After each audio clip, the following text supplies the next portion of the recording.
എല്ലാവർക്കും നമസ്കാരം. Biblical Christian എന്നുള്ളൊരു സബ്ജക്റ്റിനെ കുറിച്ച് വീണ്ടും നമ്മൾ തുടർമാനമായിട്ട് ചിന്തിക്കുവാൻ പോവുകയാണ്. അപ്പോൾ നമ്മൾ കഴിഞ്ഞ ബിബ്ലിക്കൽ ക്രിസ്ത്യൻ എന്നുള്ള സബ്ജക്റ്റിലൊക്കെ നമ്മൾ സംസാരിച്ച് നിർത്തിയതും എങ്ങനെയാണ് ഒരു ബൈബിൾ പ്രകാരമുള്ള ഒരു ക്രിസ്ത്യാനി എന്തായിരിക്കണം, എങ്ങനെയാണ് ബൈബിൾ പ്രകാരമുള്ള ഒരു ക്രിസ്ത്യാനി ആകുന്നത് എന്നുള്ളതൊക്കെ ഞാൻ സംസാരിച്ചിരുന്നു.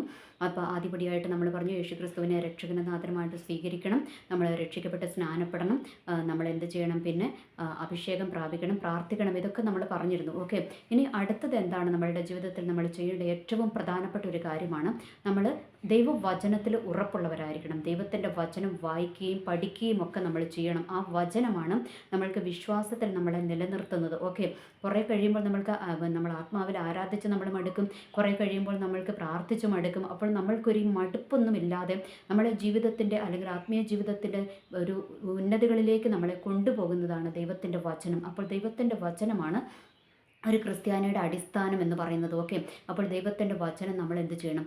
വായിക്കണം, പഠിക്കണം, അത് നമ്മളിങ്ങനെ മനഃപ്പാഠമാക്കുകയെല്ലാം ചെയ്യണം. കാരണം നമ്മളുടെ ജീവിതത്തിൻ്റെ ഒരു നമ്മൾക്ക് എന്താ പറയുക, ഒരു ടേണിങ്ങിലൊക്കെ നമ്മൾ എത്തി നിൽക്കുമ്പോൾ ദൈവത്തിൻ്റെ വചനമാണ് നമ്മളെ മുൻപോട്ട് കൊണ്ടുപോകുന്നത് കേട്ടോ. ദൈവത്തിൻ്റെ വചനത്തിലൂടെയാണ് ദൈവം നമ്മളോട് സംസാരിക്കുന്നത്. അപ്പോൾ ദൈവത്തിൻ്റെ വചനം എന്താണ്? ദൈവത്തിൻ്റെ വാക്കുകളാണ്, ദൈവമാണ് അത് നമ്മളോട് സംസാരിക്കുന്നത്. ഓക്കെ, യോഹന്നാൻ്റെ സുവിശേഷം 1-ാം അധ്യായത്തിൽ പറഞ്ഞു വെച്ചിട്ടുണ്ട്, ആദിയിൽ വചനമുണ്ടായിരുന്നു, വചനം ദൈവത്തോടു കൂടിയായിരുന്നു, വചനം ദൈവമായിരുന്നു എന്നാണ് പറഞ്ഞു വെച്ചിരിക്കുന്നത്. അപ്പോൾ ദൈവത്തിൻ്റെ വചനം എന്താണ്? അത് വചനം ദൈവമാണെന്നാണ് പറഞ്ഞിരിക്കുന്നത്. ഓക്കെ, അപ്പോൾ ഈ വചനം നമ്മളുടെ ജീവിതത്തിൽ എത്രമാത്രം ഇമ്പോർട്ടൻ്റ് ആണെന്നുള്ളതാണ് ഈ വചനത്തിലൂടെ നമ്മളെ പഠിപ്പിക്കുന്നത്. ഓക്കെ, പിന്നെ അടുത്തത് നമ്മൾ കാണുന്നുണ്ട്, വേറൊരു വചനം നമ്മൾ കാണുന്നുണ്ട്. ദൈവത്തിൻ്റെ വചനം എന്താണ്? ഇരുവായ്ത്തിലുള്ള മൂർച്ചയേറിയ വചനം എന്ന് പറഞ്ഞിരിക്കുന്നു. ഓക്കെ, അതെന്ത് ചെയ്യും? അത് ചിലതിനെ വെട്ടും, ചിലതിനെ ഇല്ലാത്തതിനെ ഉള്ളതുപോലെ വിളിച്ചു വരുത്തുവാനൊക്കെ എന്താണ്? ദൈവത്തിൻ്റെ വചനമാണ്. നമ്മൾക്കറിയാം, ആദ്യകാലത്ത് ദൈവം എന്താണ്? എല്ലാത്തിനെയും സൃഷ്ടിച്ചപ്പോൾ, അല്ലെ, ഭൂമിയെയും സർവ്വചരാചരങ്ങളെയും സൃഷ്ടിച്ചപ്പോൾ ദൈവം എന്താണ്? ദൈവത്തിൻ്റെ വാക്ക്, ദൈവത്തിൻ്റെ വചനമാണ് ദൈവം പുറത്തോട്ട് വിട്ടതല്ല. അതിനെയാണ് നമ്മളുടെ ശാസ്ത്രജ്ഞന്മാരൊക്കെ എന്താ പറയുക, വലിയ ശബ്ദമുണ്ടായി എന്നൊക്കെ പറയുന്നത്. അതെന്താണ്?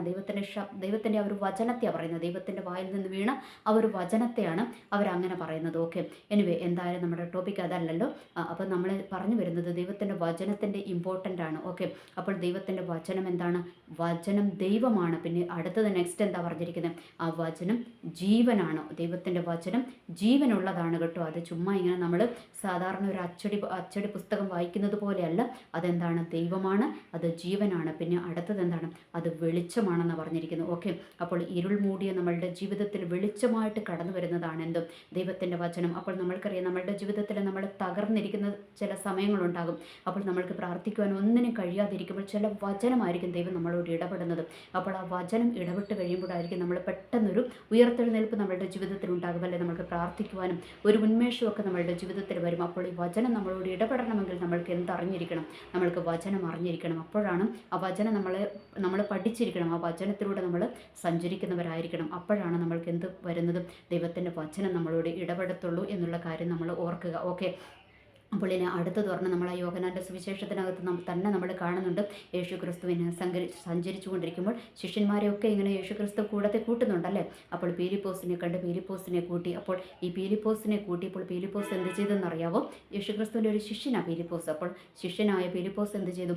യേശു ക്രിസ്തുവിനെ കണ്ടെത്തിയ ഒരു മഹാസന്തോഷം എന്ത് ചെയ്തു? മറ്റൊരാളോട് ഷെയർ ചെയ്തു. അപ്പോൾ പീലിപ്പോസ് ഷെയർ ചെയ്ത ആദ്യത്തെ വ്യക്തി ആരാന്ന് അറിയാവോ?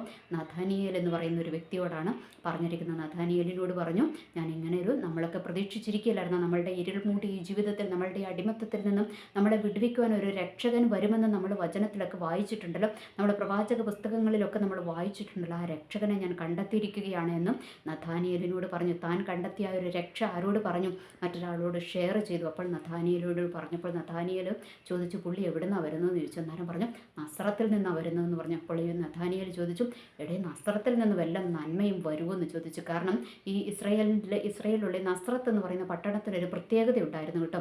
ആ പട്ടണം ഇങ്ങനെ സകല കൊള്ളരതായ്മകളും കൊണ്ട് നിറഞ്ഞിരിക്കുന്ന ഒരു പട്ടണമാണ്. സകല വിധത്തിലുള്ള തിന്മകളും നിറഞ്ഞൊരു പട്ടണമാണ് ഈ നസ്രത്ത് എന്ന് പറയുന്നത്. ഓക്കെ, അവിടെ എന്താണ്?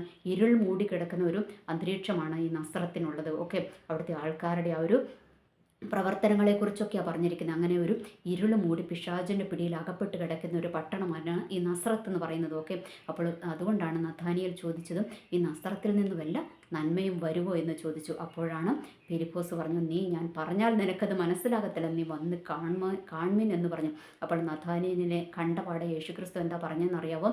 ഇതാ സാക്ഷാൽ ഇസ്രയേലിൻ, ഇവനിൽ എന്തില്ല, കപടമില്ല എന്ന് പറഞ്ഞു. എന്ന് വെച്ചാൽ നമ്മുടെ ഹൃദയത്തെയും ഉൾപ്പുകളെയും അറിയുന്ന ദൈവം, നമ്മൾ എവിടെ നിന്നാണ് വന്നതെന്ന് അറിയുന്ന ദൈവം, നമ്മൾ എന്തായിരുന്നു എന്നും നമ്മൾ എന്താകുമെന്നും അറിയുന്ന ദൈവമാണ് നമ്മളുടെ യേശുക്രിസ്തു കേട്ടോ. ആ ദൈവമാണ് നഥാനിയേലിനെ കുറിച്ച് പറഞ്ഞിരിക്കുന്നത്.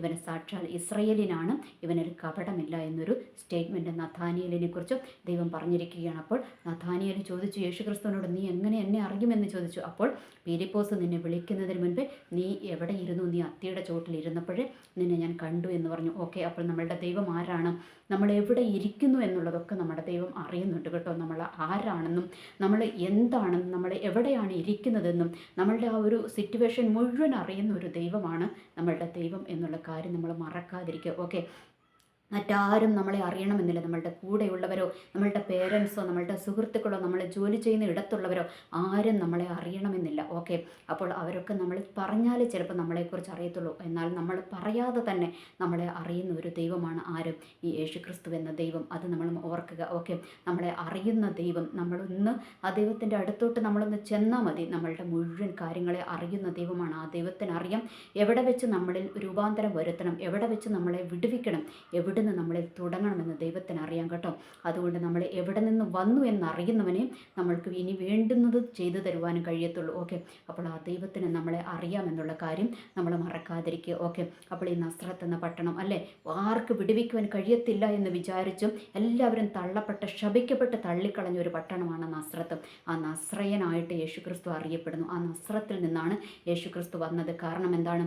ആ ഒരു ഇരുൾ മൂടിക്കിടന്ന ആ ഒരു പ്രദേശത്തിന്, ആ ഒരു പട്ടണത്തിന് വെളിച്ചമായിട്ട് ആരുദിച്ചു, യേശുക്രിസ്തു ഉദിച്ചു എന്ന് പറയുന്നത് പോലെ നമ്മളുടെ ജീവിതത്തിൻ്റെ ഇരുൾ മൂടിക്കിടക്കുന്ന മേഖലകളിലേക്കും യേശുക്രിസ്തു കടന്നു വന്നു കഴിഞ്ഞാൽ അത് ആ ഇരുളൊക്കെ മാറി അത് വെളിച്ചമായി മാറും. ഓക്കെ, ആ ശപിക്കപ്പെട്ട പട്ടണം ഇന്ന് എന്തായി തീർന്നു? നസ്രത്ത് എന്ന ശപിക്കപ്പെട്ട പട്ടണം ഇന്ന് അനുഗ്രഹിക്കപ്പെട്ട പട്ടണമായി തീർന്നു എന്ന് പറയുന്നത് പോലെ നമ്മളുടെ ജീവിതത്തിൻ്റെ ശപിക്കപ്പെട്ട അവസ്ഥകളെ അല്ലെങ്കിൽ ഇരുൾ മൂടിക്കിടക്കുന്ന അവസ്ഥകളെ മാറ്റി പ്രകാശം തരുന്ന അനുഗ്രഹിക്കപ്പെടുന്ന ഒരു പട്ടണമാക്കി നമ്മളെ മാറ്റുവാൻ ആർക്ക് കഴിയും? ദൈവത്തിന് കഴിയും. അതുകൊണ്ട് യേശുക്രിസ്തു ആരാണ്?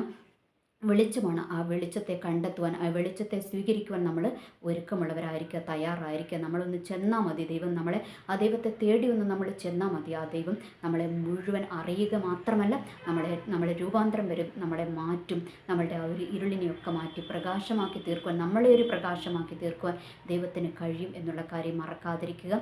അതുകൊണ്ട് നമ്മൾ വചനത്തിൽ ഉറപ്പുള്ളവരായിരിക്കുക, വചനം വായിക്കുക, പഠിക്കുക. അപ്പോൾ ഇന്നലത്തെ മെസ്സേജിലൂടെ ദൈവം നമ്മളോട് പങ്കുവയ്ക്കുവാൻ ആഗ്രഹിക്കുന്നതും അത് തന്നെയാണ്. നമ്മളുടെ വചനം നമ്മളുടെ ജീവിതത്തിൽ ഉണ്ടാകണം.